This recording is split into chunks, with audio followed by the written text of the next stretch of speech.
Kultuurisõda ehk süstemaatiline rünnak tervemõistusliku maailmatunnetuse vastu on meie hinnangul lihtsalt külm tõsiasi. Järgnevalt kuuleme, mida arvavad sellest teised ühiskondlikud ja religioossed mõtlejad. Väljend sõda on minu jaoks päris karm. Ma nagu ei tajuks praegu mingit kultuurisõda. Tegelikult üsnagi palju inimesi elavad väga väärikat elu. Aga me näeme küll mingid muutuse ilminguid oma kultuuris.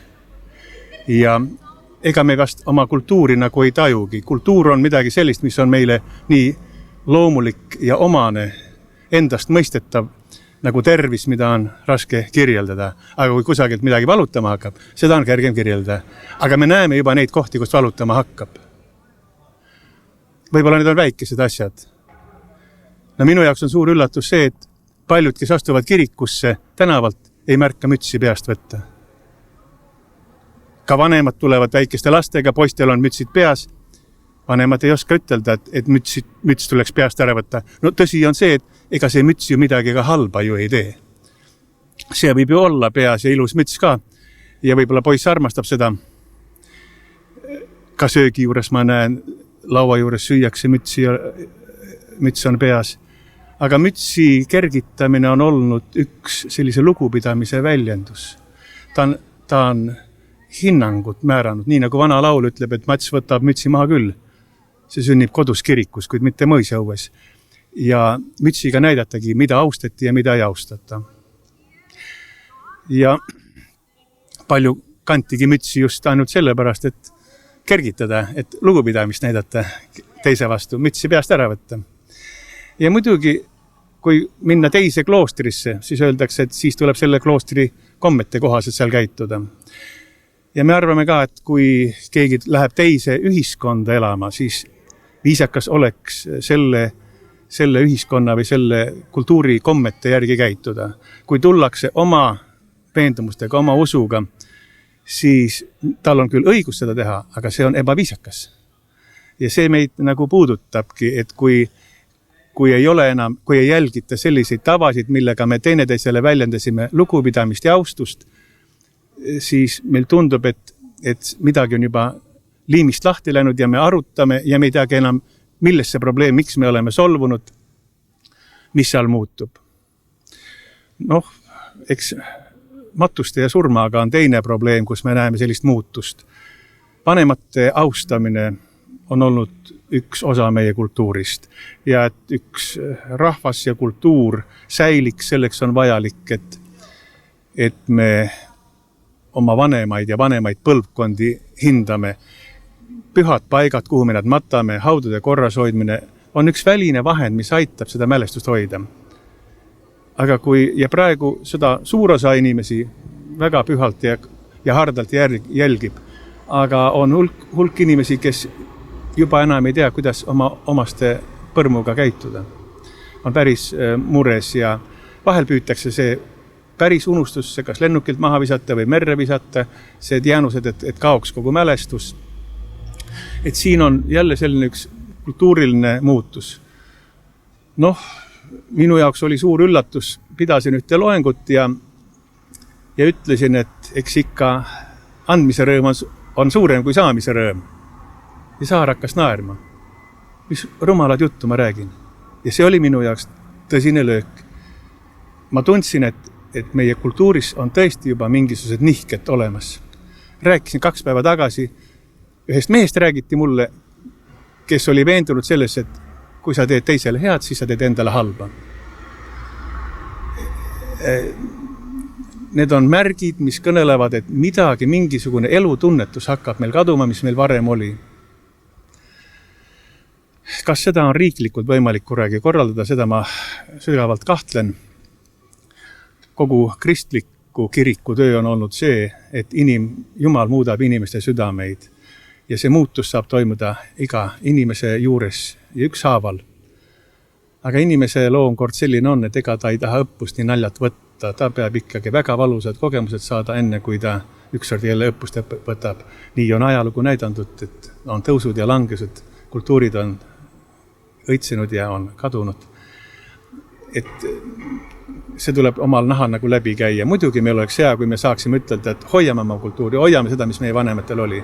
See, mis meie rahvast on läbi 100 aastate hoidnud tervena paljudel orjaaegadel, kus meil iseseisvust ei olnud, keele säilitasime, kultuuri säilitasime, iseseisvuse, igatsuse säilitasime. Et selline usuline põhi on siit saadik meid kandnud. Kui me selle hülgame, siis võivad paljud muud asjad ka meil käest ära libiseda. Miks on ja esiteks, kas on meil selline nii-öelda ühiskonda introdutseeritud või sisendatud konflikt?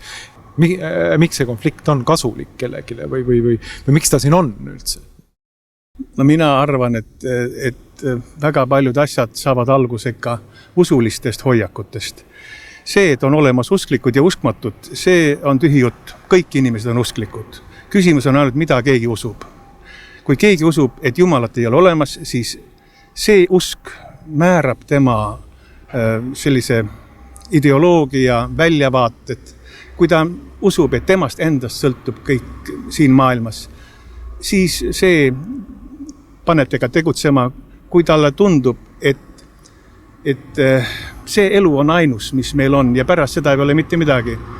See annab inimese elu tunnetuse, ta peab selle aja ära kasutama maksimaalselt ja kõik need naudingud kätte saama. See ei ole nagu millegi ehitamine, millegi ettevalmistus, vaid siin tuleb kõik ära lõpetada, kõik ära teha ja kõik kätte saada. Ja ma arvan, et sellest tulevad need hoiakud. Tõsi on see, et Piibel ütleb, et on üks jõud, mis külvab umbrohuseemet. Selles suhtes on see sõjajutt õige, et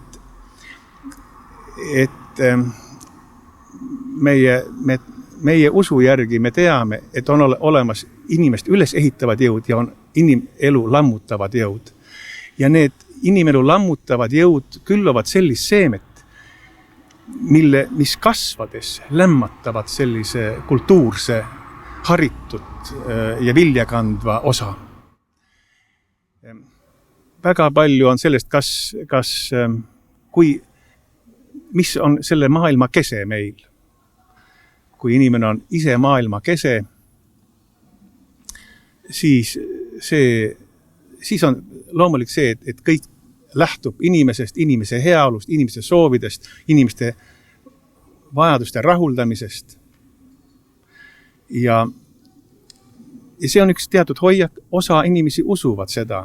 Ja me ei saa teda ka pahaks panna nendele, kes siis sellest lähtuvalt nii perekonnamudeli, laste kasvatuse, sugudevahelised suhted kõik üles ehitavad. Aga see algab teatud usulisest tunnetusest.